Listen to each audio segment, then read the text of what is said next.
भक्तमाल में कथा आती है कि एक राजा था। उस राजा को सिर में एक दर्द हुआ जिसको वैद्य अनेक प्रयास करके भी ठीक नहीं कर पाए। तो एक वैद्य ने उपचार बताया। बोले एक उपचार है। बोले क्या? मानसरोवर में जो हंस रहते हैं उन हंसों को मार करके उनके हृदय से एक लेप बनाया जाएगा। वो लेप जब माथे पे लगाया जाएगा तब राजा का पीड़ा दूर होगी।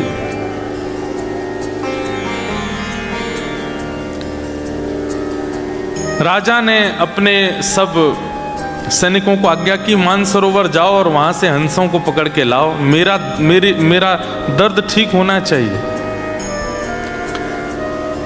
अब वो हंस जो थे वो वैष्णवों के बड़े प्रेमी थे, वैष्णवों की बड़ी निष्ठा करते थे। ठाकुर जी भी वैष्णव निष्ठा करने वाले से बड़ा प्रेम करते हैं। जो वैष्णवों की सेवा करता है, भक्तों की सेवा करता है, उससे ठाकुर जी को बहुत प्रेम होता है। हमारे अष्टसखा कहते हैं, गिरधर जब अपनों करी जाने। ठाकुर जी ने हमको अपना लिया, ये कब जानो? बोले ताको मन भक्तन की सेवा। जिसका मन भक्तों की सेवा में बहुत लगता है, समझो ठाकुर जी ने उसको अपना लिया है। ठाकुर जी की सेवा से ज्यादा मन लगता है ठाकुर के भक्तों की सेवा में, समझो कि ठाकुर जी ने उसको अपना लिया। ऐसा अष्टसखा कहते हैं। तो उन हंसों से ठाकुर जी बहुत प्रेम करते थे क्योंकि वो वैष्णवों की बड़ी सेवा करते थे। जब कभी भी मानसरोवर पर कोई संत आते, वैष्णव आते, भक्त आते, तो ये हंस जाते थे, उनको प्रणाम करते थे, उनको वंदन करते थे। और आज इन्हीं हंस को पकड़ने के लिए राजा के सैनिक आ रहे हैं। सैनिकों को देख करके हंस वहां से भाग गए। हंस बहुत कम दिखते हैं ही नहीं। अभी केवल मानसरोवर में, वहां पे भी सबको दर्शन नहीं होते। तो सैनिकों को पता चला कि ये हंस जो हैं ये संत महात्माओं के हाथ से दाना चुगते हैं। इसका मतलब है कि भगवा वेशधारी इनको प्रिय लगते हैं। हम सब सैनिकों के वेश में आए इसलिए दूर भाग रहे हैं, भगवा वेश पहन लो। क्या किया? आडंबर। हैं सैनिक लेकिन बन करके कैसे आए? जटाजूट बांध करके, तिलक फोटा लगा करके, धोती वोती पहन करके, संत जैसा हाथ में करताल लेकर के नारायण नारायण करके मानसरोवर पर सैनिक आ गए। तो उनको देख करके हंस ने दूसरे हंस से कहा, देखो संत आए हैं, प्रणाम करने चलो। तो दूसरा हंस बोलता है, ये संत नहीं है, ये वही हैं जो कल हमको पकड़ने आए थे, जो हमको मारने ले जाने वाले हैं, ये वही आए हैं। तो पहला हंस कहता है, बोले कि मुझे भी पता है ये वही हैं, लेकिन इनके भेष देखो, इनकी वेशभूषा देखो, इनका स्वरूप देखो, ये तो संत के रूप में आए हैं ना। और हमारा आज तक नियम रहा है कि हम संतों को प्रणाम करते हैं। भले ही वो व्यक्ति शुद्ध नहीं है, लेकिन उसके वस्त्र तो शुद्ध है ना, इसलिए हमको प्रणाम करने जाना चाहिए। और दोनों हंस जानते हुए भी कि ये दोनों ये सैनिक हैं, ये संत नहीं है, फिर भी उनको प्रणाम करने गए।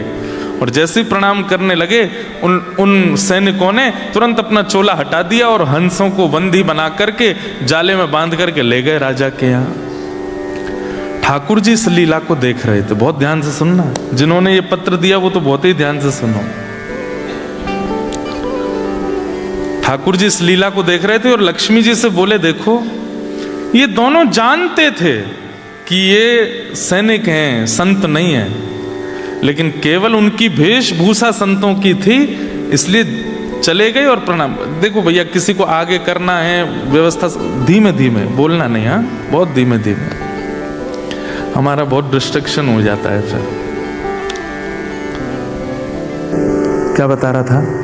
हाँ, लक्ष्मी से भगवान बोले, देखो ये दोनों जानते हैं कि ये संत नहीं है, सैनिक हैं, लेकिन फिर भी अपने जान की बाजी लगा करके प्रणाम करने गए, क्योंकि उनके वस्त्र संतों के थे, रसिकों के थे। लक्ष्मी जी बोली, अब क्या होगा?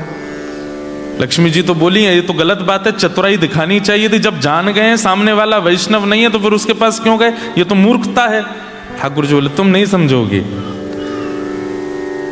वैष्णवों के प्रति प्रीति का मतलब यह नहीं होता कि वो व्यक्ति विशेष प्रीति के योग्य है। उसके कई बार व्यक्तित्व पर प्रीति नहीं होती, पर उसका बाह्य आवरण भी पूजनीय होता है, वंदनीय होता है। वैष्णवता आवरण से लेकर के हृदय तक सब जगह होती है। किसी का हृदय नहीं होता लेकिन बाहर का आवरण है तो उसको भी प्रणाम करना चाहिए। भगवान बोले अब इनकी रक्षा करने मैं जाऊंगा। और ठाकुर जी राजा के यहाँ एक वैद्य बन करके पहुंच गए और बोले देखो राजन, इन हंसों को मत मारो, मेरे पास एक औषधि है, मैं औषधि लगाऊंगा और औषधि लगाती अगर तुम्हारी पीड़ा दूर ना हो जाए तो कहना, लेकिन अगर पीड़ा दूर हो जाए तो इन हंसों को वापस छुड़वा देना। ठाकुर जी ने अपने हाथ से लेप बना करके राजा को लगाया, राजा की पीड़ा दूर हो गई। राजा बड़ा प्रसन्न हो गया। वैद्य को खोजो, कहाँ है जो मेरा लेप बना के लाया था। ठाकुर जी तो अंतर ध्यान हो गए। तब हंसों ने बताया, बोले कि वो वैद्य कोई और नहीं ठाकुर जी थे, क्योंकि हम जानते हुए भी तुम्हारे सैनिकों के हवाले हो गए, क्योंकि वो संतों के वेश में थे, इसलिए हमारी रक्षा करने स्वयं ठाकुर जी आए थे। समझ में आई कोई बात? क्या ये शो ऑफ दिखना, किसी के भक्ति के भाव में दोष दिखना,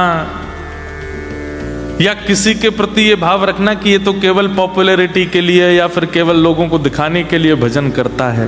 एक बात हमारी बहुत ध्यान से सुन लीजिएगा, ये माथे पर उर्धपुंड अगर विराजमान है ना, तो ये बात निश्चित है कि वो किसी रूप में ठाकुर जी के द्वारा स्वीकार किया जा चुका है। आप उसमें दोष मत देखो।